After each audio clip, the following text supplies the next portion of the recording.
Welcome to this session of Energy Conservation and Management. Myself, Anirban Sarkar, Assistant Professor in Mechanical Engineering Department of JIS College of Engineering, Kolkata. We are discussing about the Module 3, that is Total Energy Concept, CHP cycle and their applications. Today's session we will discuss about the cogeneration performance criteria of gas turbine, the remaining part. The learning outcome, that is the same, understand the performance and optimal design criteria for gas turbine cycle.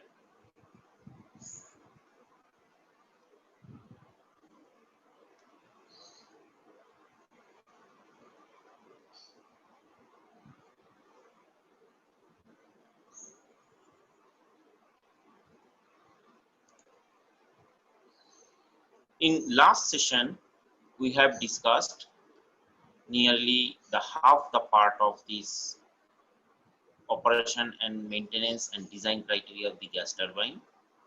We are discussing about that specific practices for optimal gas turbine performance.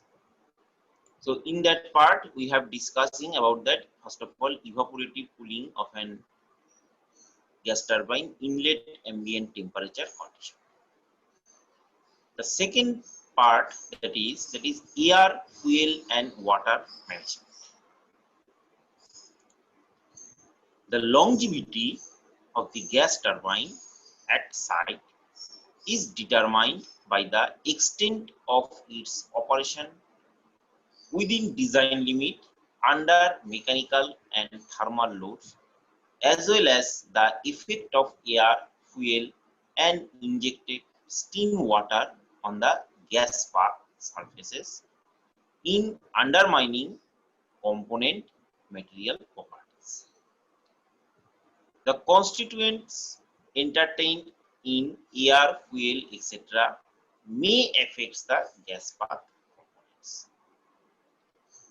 The concept of air, fuel and water management is represented schematically in figure, which shows that instead of prescribing separate limits for air, fuel and water quality, limits for combined concentration of harmful contaminants compromising the total gas turbine environment are specified. This allows to arrive at more realistic effect of critical contaminants and to decide about greater flexibility to set up the system for control. So here in this figure, the schematic diagram shows air, fuel and water management. That is, first of all, air treatment is shown, fuel treatment and water treatment is required.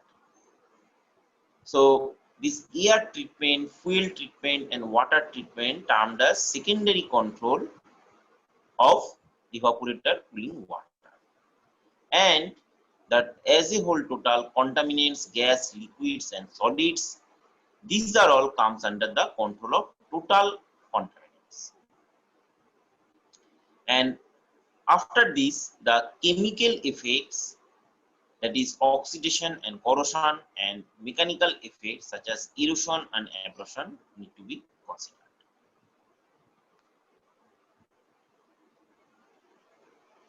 Because of wide range of environments that prevail all around country and difficult to have reliable data on airborne constituents, generally concentration of airborne contaminants are estimated values.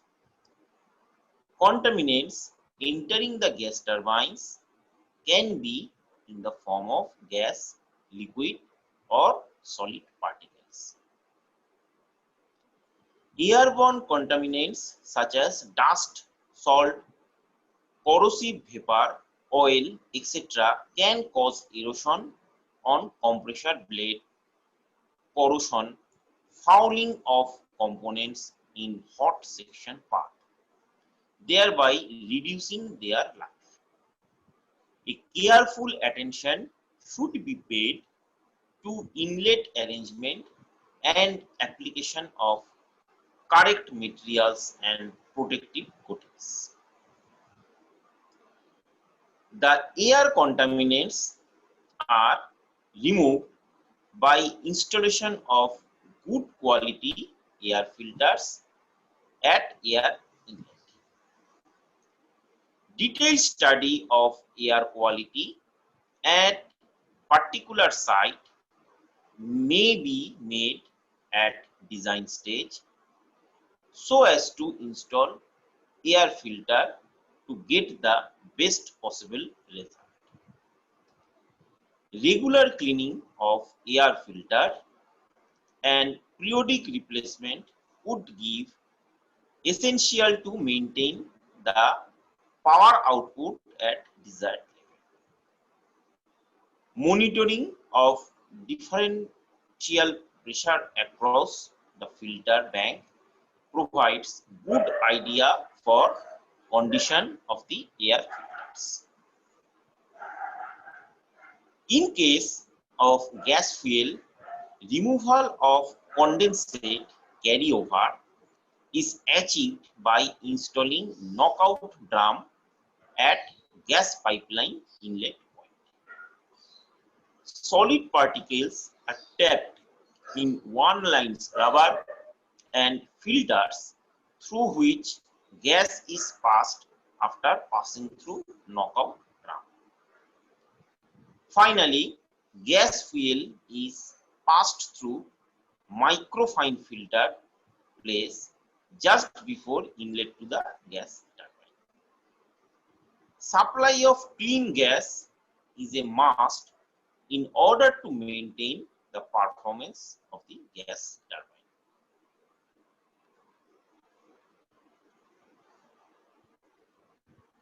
Liquid fuels such as HSD are filled in day tank from bulk storage tank, in which it remains for 24 hours to permit the sludge, mud, water, etc.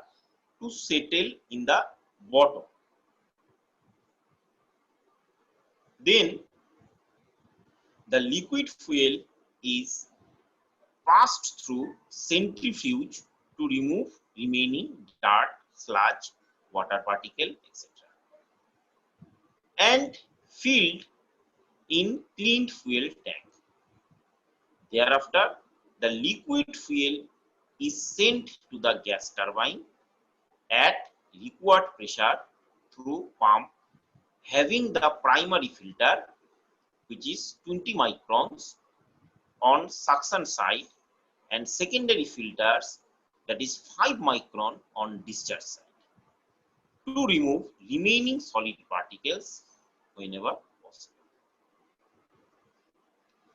In case of fuels such as naphtha, which are less viscous, the fuel additives are added to increase the lubricity for achieving desired atomization and better mixing of air and fuel. The liquid fuels also contain corrosive trace metal contaminants like sulfur, vanadium, lead, sodium, potassium, etc. In varying proportion, extremely high temperature upon combustion produces salts in this trace metal, which hit the heat resistance coating provided on the turbine blades and corrodes it. The special additives are injected along with fuel, which combines with the trace metals to form ash. The ash gets deposited on turbine blades without causing any degradation of coating. The ash is removed through periodic washing as mentioned elsewhere in the manual.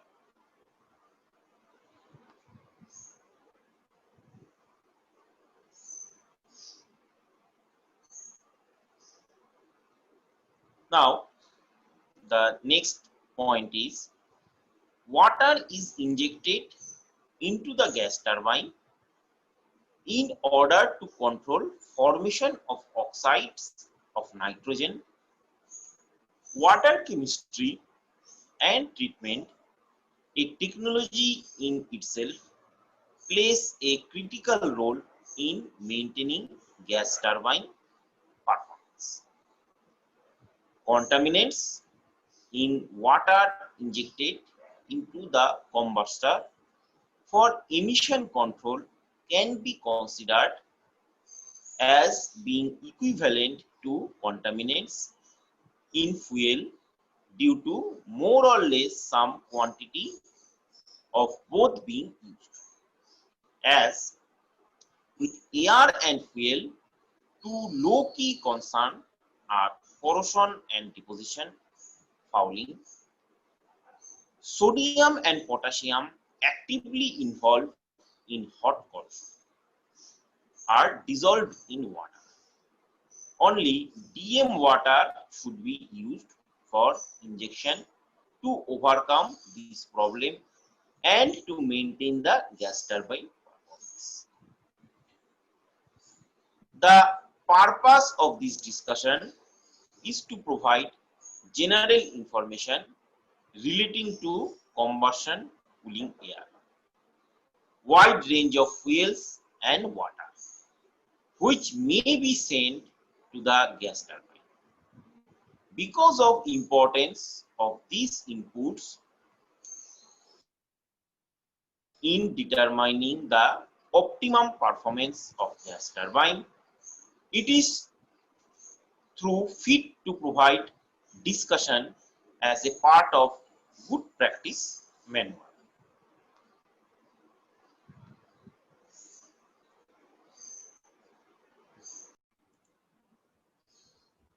Next is waste heat recovery of steam generation, HVAC and heating. The technology employed for waste heat recovery from gas turbine exhaust gases consists of waste heat recovery boiler for production of steam, use of heat in absorption chiller for generating refrigeration effect, or use of heat for direct heating processes. Mostly water tube waste heat recovery boiler having configuration like unfired, supplementary fired or fully fired is used to generate the steam by utilizing waste heat available in exhaust gases. Potential of steam generation is the best practice to achieve the optimum configuration efficiency. Selection of unfired, supplementary fired or fully fired waste heat recovery boiler is made based on the steam requirement projected by the processes. In order to make the operations of waste heat recovery plant efficiency, lot of all-round development has been taken place in case of components, materials, control system, etc. The control system has played significant role in vastly improving the waste heat recovery boiler performance. Another aspect of consideration, like that in the fired boiler, is deployment of reliable control system into waste heat recovery boiler and its integration with the gas turbine as to optimize the overall cogeneration performance. Moreover, after achievement of such integration, it is also important to make the operators conversant to the operating practice after deployment of controls. Otherwise, there would be no meaning of going for sophisticated control system.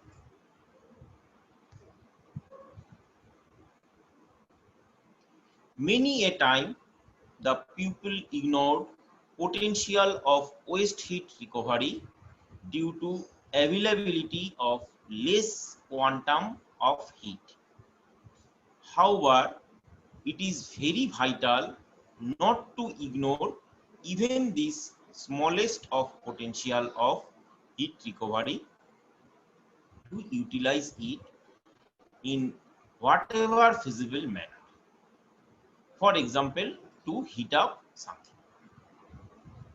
All possibilities of waste heat recovery offer good opportunity to optimize the cogeneration steam performance. Following few causes greatly attributed to affect waste heat recovery boiler performance adversely, as seen in case of fired boiler. That is, lack of awareness of development in boiler technology, inadequate evaluation of overall techno-commercial benefits, the fact that good practice projects often given second priority. One should study and analyze various technological options available for waste heat recovery, irrespective of its potential.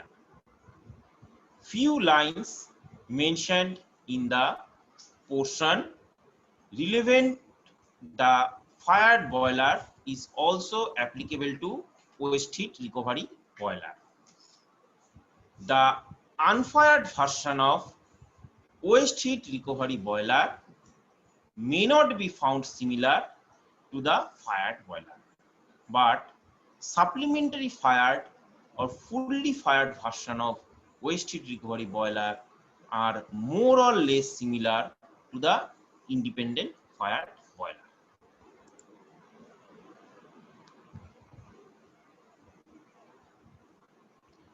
Next criteria is steam generation combustion efficiency.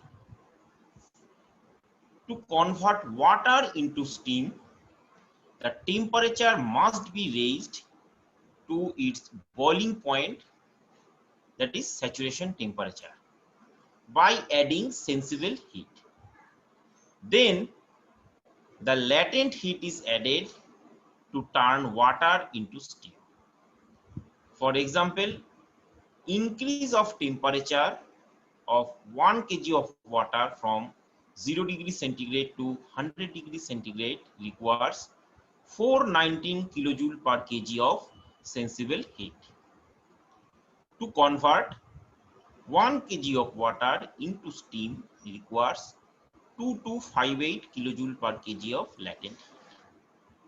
When this large quantity of heat supplied to water can be recovered by processes as the point of use to its optimum, which is called system performance optimization.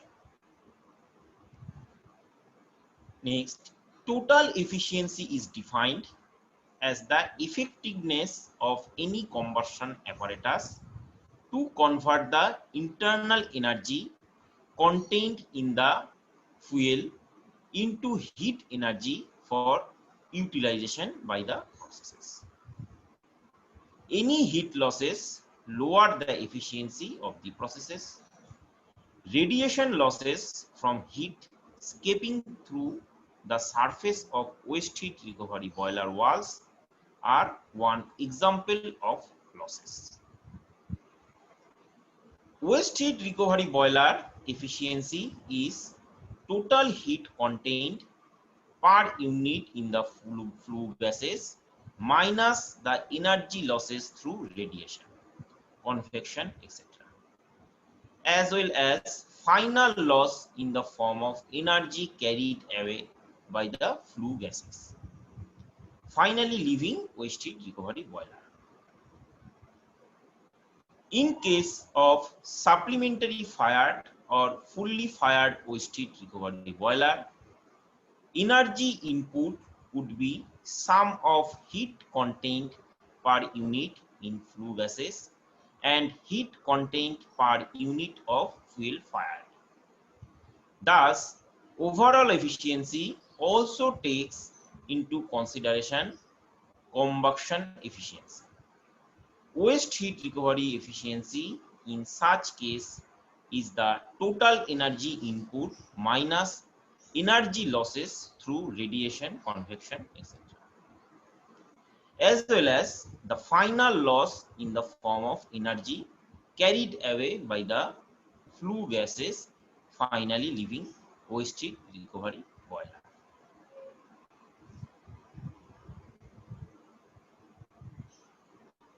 Points requiring attention for optimization. Following points are required due attention in order to optimize, maintain, or improve the performance of waste heat recovery boiler. These are the factors relevant to design, operation, and maintenance of boiler. If considered the various stages as required, they play instrumentation role in enhance of performance at design stage. Generally, waste heat recovery boiler installed in cogeneration system is water tube type, as it is most suitable for this specific application. Configuration of water tube waste heat recovery boiler are horizontal, vertical, single, double, or triple pressure, supplementary fired, fully fired, etc. is available. Hence, it is essential to go for every close scrutiny of steam requirement and parameters of the plant, and then to select type of boiler. The most vital factor to be taken into account during design stage is the fuel quality in case of supplementary fully fired waste heat recovery boiler, as it has to encounter fuel throughout its life. Hence, all aspects of fuel composition should be invariably considered while designing the combustion system component, such as ducts, burner or burners, furnace, drum section, water section, natural or assisted wall design, etc. Chemical and physical composition of fuel greatly affects furnace and heat transfer area requirement. In case the waste heat recovery boiler is to be fired with high ash bearing fuel such as fuel oil, it is vital to consider presence of hydrogen, sulfur, trace metal, carbon, ash, calorific value, moisture, etc. At design stage, physical properties such as viscosity, flash point, etc. also plays an important role. In order to arrive at the best average data of fuel composition for design consideration, it may be necessary to test number of fuel samples.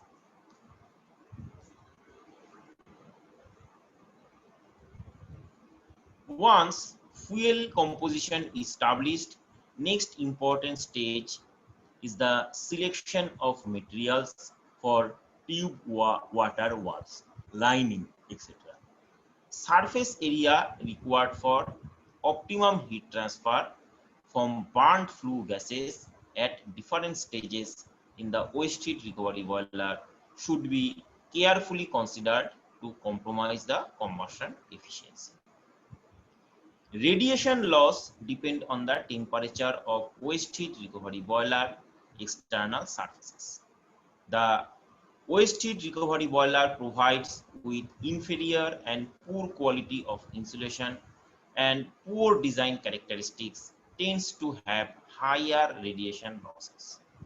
Nowadays, insulating materials of extremely high class quality and characteristics are available, use of which has been found highly cost effective due to reduction of radiation losses. Slight more capital investment repays in no time. Next is at operating stage. The best way to optimize the efficiency is to send all the flue gases, total flue gases, to waste heat recovery boiler. That is, not to divert flue gases to atmosphere by keeping a bypass stack damper closed. This is the best way to ensure maximum recovery of waste heat from the flue gases. Another important point is to maintain the quality of boiler fed water strictly as specified by waste heat recovery boiler manufacturer in order to minimize the scaling of tubes, deposition of drums. Necessary chemical treatment should be provided to boiler feed water.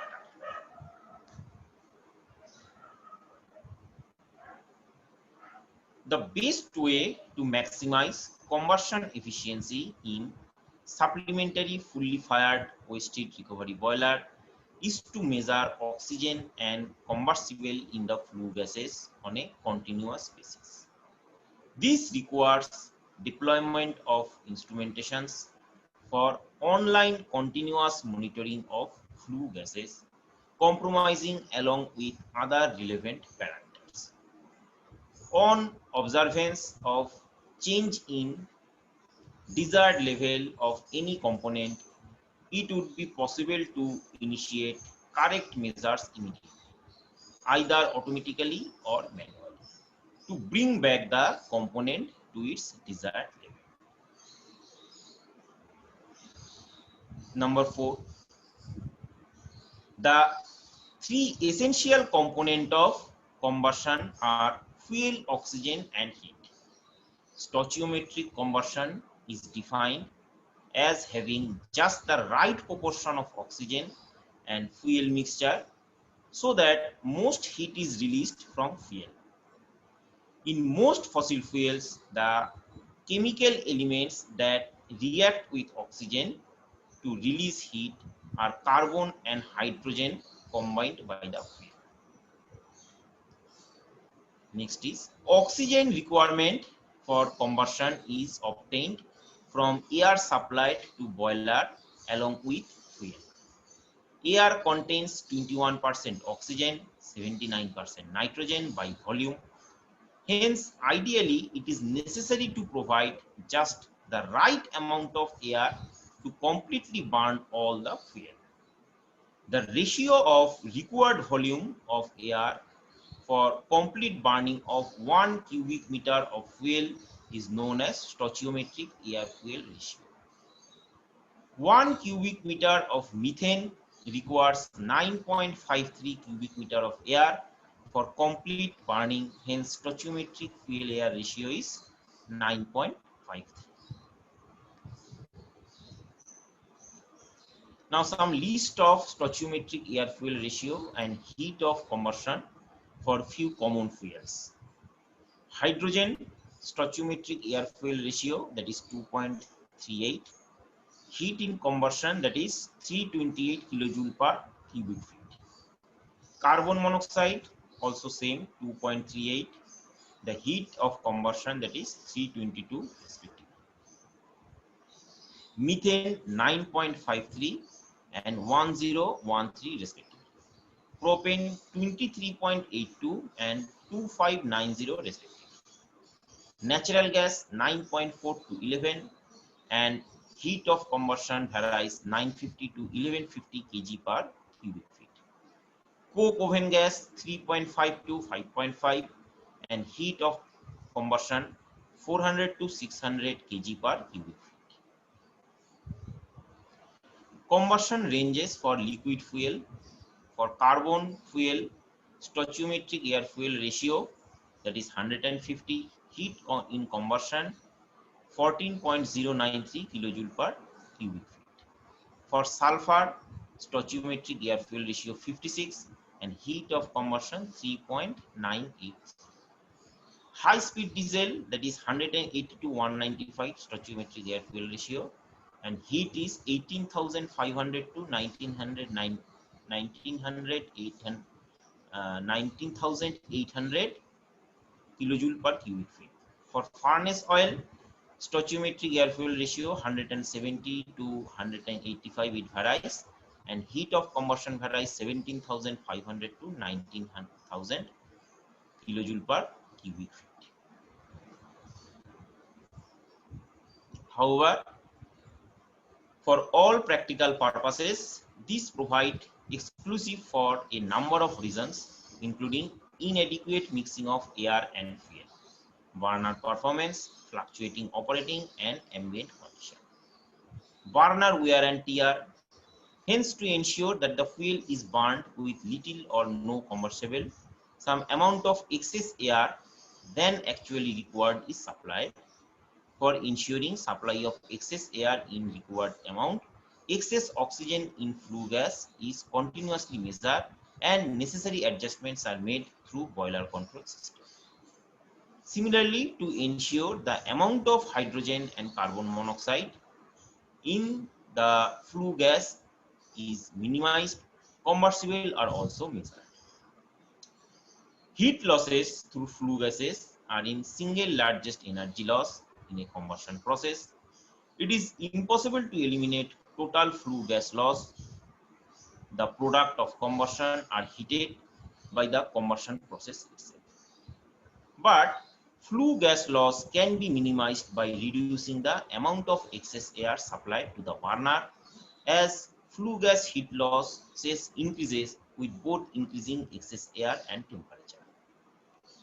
Measuring oxygen alone may be sufficient to determine combustion efficiency because of more or less constant operating condition not affecting quantum of combustible in the flue gas.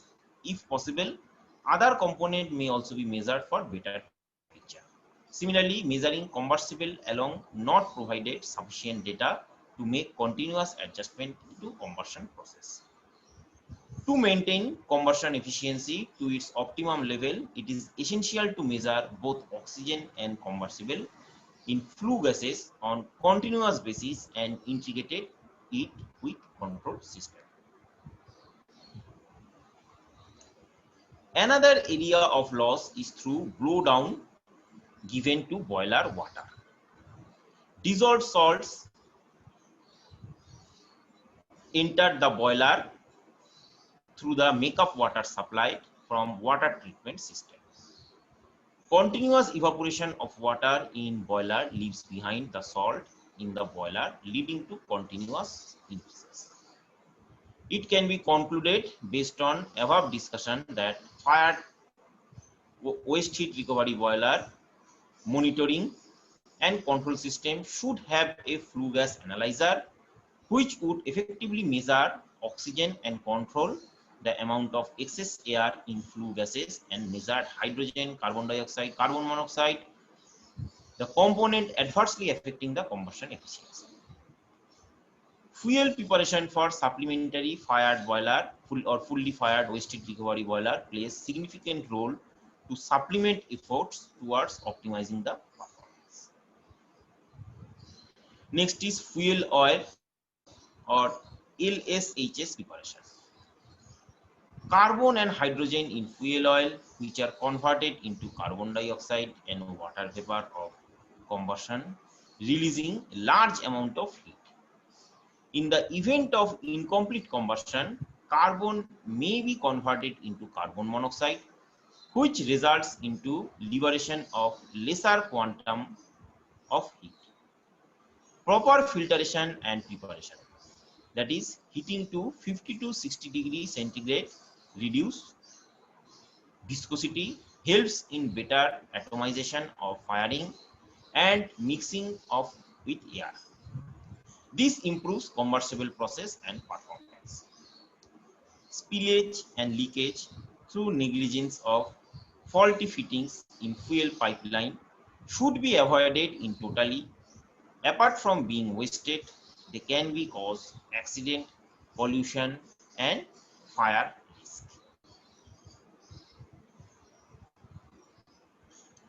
The oil level indicator provided on storage tank must be accurate. Redundant fuel lines in the storage tank should be removed to avoid unnecessary changes of spillage. The oil should be sent to the boilers through the duplex oil filter, which should be maintained regularly. Next is reduction losses. Elimination of losses is impossible, but reduction is possible to great extent. Various measures and means to reduce the losses are briefly mentioned below. Radiation loss depend on temperature of the boiler external surface and independent on load at which the boiler operates. Thus, at low load, radiation loss may account for a significant high proportion of total boiler loss. Hence, operating of boiler at low load may be avoided to the extent possible, minimize undue losses. Radiation losses on temperature of boiler external surface and are independent of load at which the boiler operates. Thus, at low load, radiation losses may account for a significantly high proportion of total boiler losses. Hence, operation of boiler at low load may be avoided to the extent possible to minimize undue losses.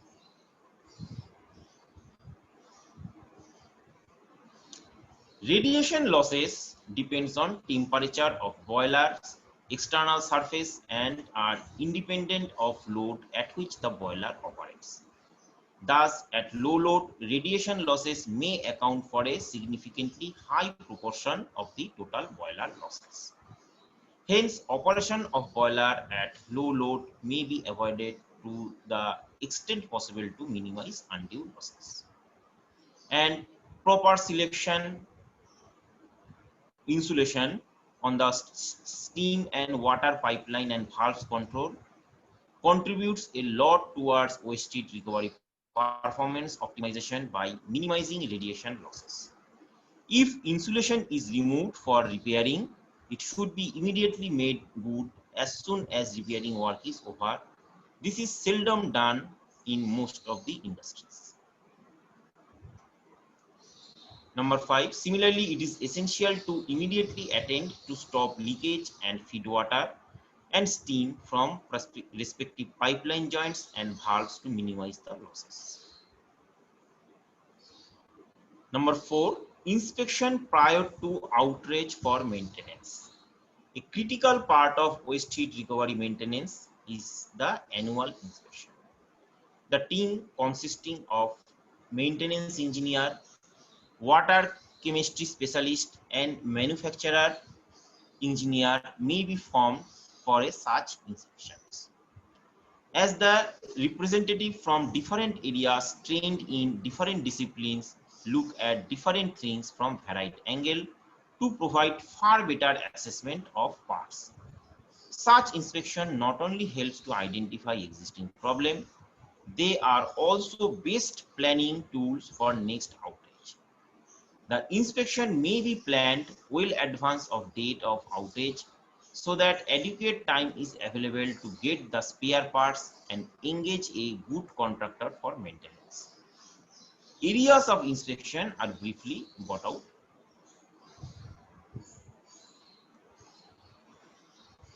Areas that commonly need to be repaired are holes in expansion joints, casting presentation, piping supports, leaking joints, valve, etc. tubes in superheater, evaporator section, economizer, etc. for leaks, corrosion deposits, bending, etc. Steam drum for deposition, signs of consistent stable water level, evidence of steam leakage around baffles, drum penetration, etc. Overhauling, certification and setting of all safety valves. Chemical cleaning of waste heat recovery boiler, overhauling of all the pumps, repairing of damaged insulation, cladding, etc. Inlet duct and gas turbine expansion joints for hotspots and damage, duct burner, bent runner, igniter condition, etc. With this, we likely to conclude this gas turbine operation, maintenance and design criteria parts. These are the references.